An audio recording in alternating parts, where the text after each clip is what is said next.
ipapacheck namin yung phone ni Daddy kasi nasir na bagsak tapos nagkaroon ng black screen. Meron siyang black screen. Ito tsaka ito, yung black na ito. Ipacheck namin kung magkano pagawa. Dito kami sa second floor ng Apple Store dito sa may Orchard. May mga libreng session pala dito sa Apple Store. So, ngayon, 7:30 PM, ito yung session. Video Lab, Small Screen Magic, co-created with Zach King. So, magtuturo rin sila. Parang may mga session dito every 30 minutes. Pero itong Video Lab na to, 7:30 to 9 PM. Ang galing, libre lang siya. Pero guys, tomorrow daw, close na yung operation dito sa Apple Singapore. Starting tomorrow. Hindi ko alam kung hanggang kailan. Sabi lang yung isang staff dito dahil sa coronavirus. So, buti na lang ngayon kami pumunta para ipa-repair. Ngayon, hinihintay na namin yung phone din i-repair. Ano siya? 250. Pero kasi yung crack din sa phone niya, ano daw yung nag-spread daw. Kaya pag pinindot mo, mag-iitim din yun. So, sayang naman kung hindi magamit yung phone. So, pina-repair na $250.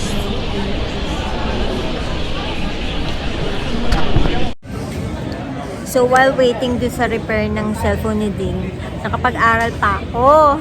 Tignan nyo. Papakita ko sa inyo. Eto nga, diba? Yan yun. Yung Video Lab, Small Screen Magic, co-created with Jackie. Natutunan ko yung jump cut, a little bit of magic. This is Johnny's how, my teammate. We did the jump cut. Magic.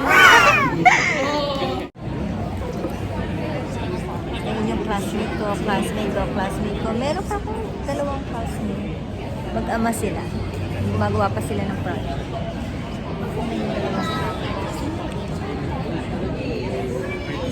Habang naghihintay, ayun yung mag-ama ko. Pretty much just like one of the Sila yung mga instructor namin sa si Nelson, sa si They're so cool. Thanks. What's going to happen here, we actually run a session that talks about like small screen magic, and my participants over here like created some videos that we've had a while ago. We're about to play them up in here, so feel free to watch them. We have a popcorn with you. Enjoy it.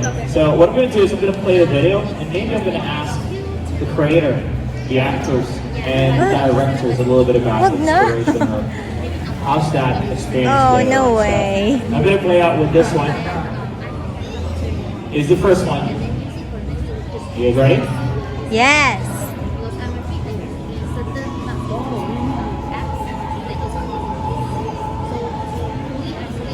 What? So good. Nice. The acting is so good as well.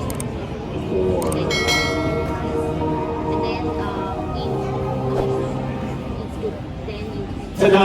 Wow!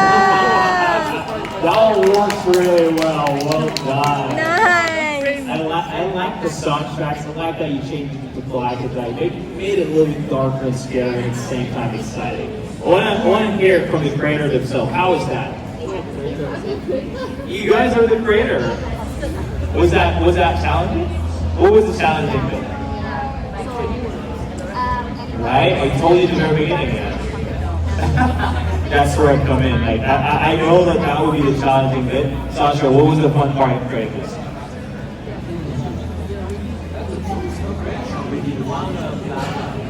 Oh, it was real, yeah, guys. That was not a lookable video. It was no pet in there. It's a one single video. Well done. Love it.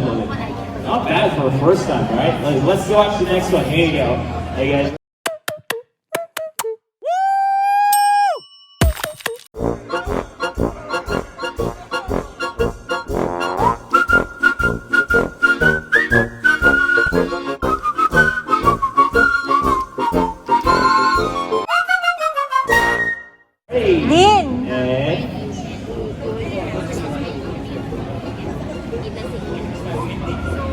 That's so smooth.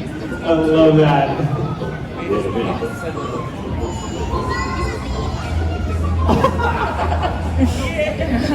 I love that. Well done. Let's give it a big round of applause.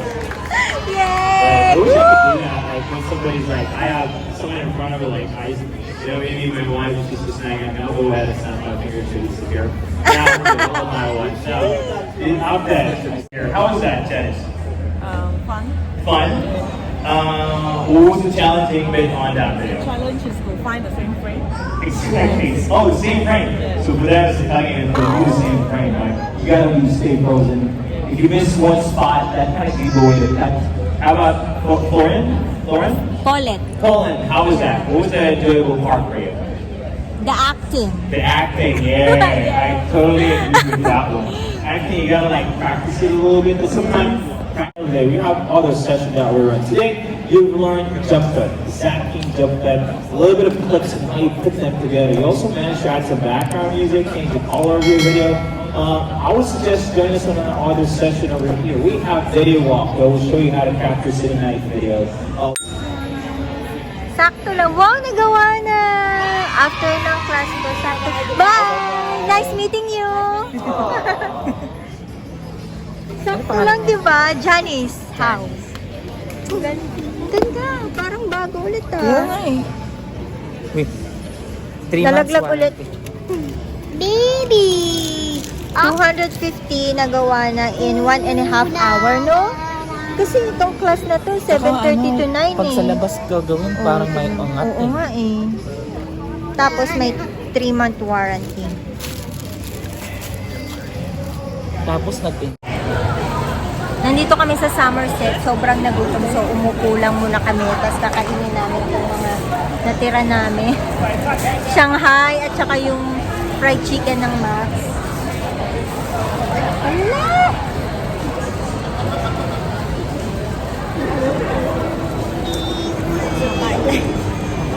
Mukha naman tayong pulubi dito.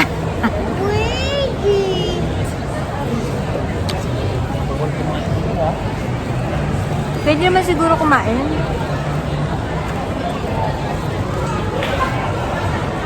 Kasi bawal kumain sa MRT. Gutom na kami. Saka si Erin gutom na to. 9:30 na. So bago bumiyahe, kasi ang layo pa ng bahay namin. Ano pa?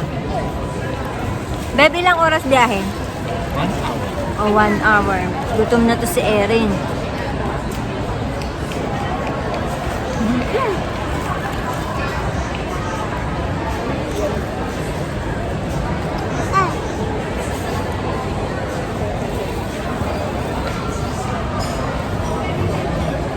Chicken talaga.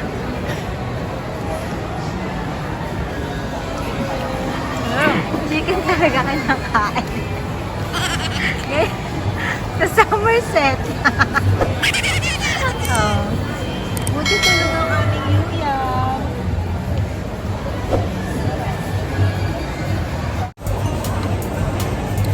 Makain muna kami bago bumiyahe. Kasi yung bahay namin malayo yung parang probinsya na ng Singapore. Parang ganun. Hindi pwede kumain sa MRT, so kain muna kami. Yung tira namin sa mas. Ayan, oh, chicken. Si Erin, Oreo, kinakain. Tapos naubos ko na yung Shanghai. Oh. Nagkakalat kami dito sa may Somerset. Pero marami rin naman kumakain. Yung katabi ni Dina, kumakain din yan. Yung dito, kumakain din yan. Mga take out nila, kinakain nila dito. So may karamay kami.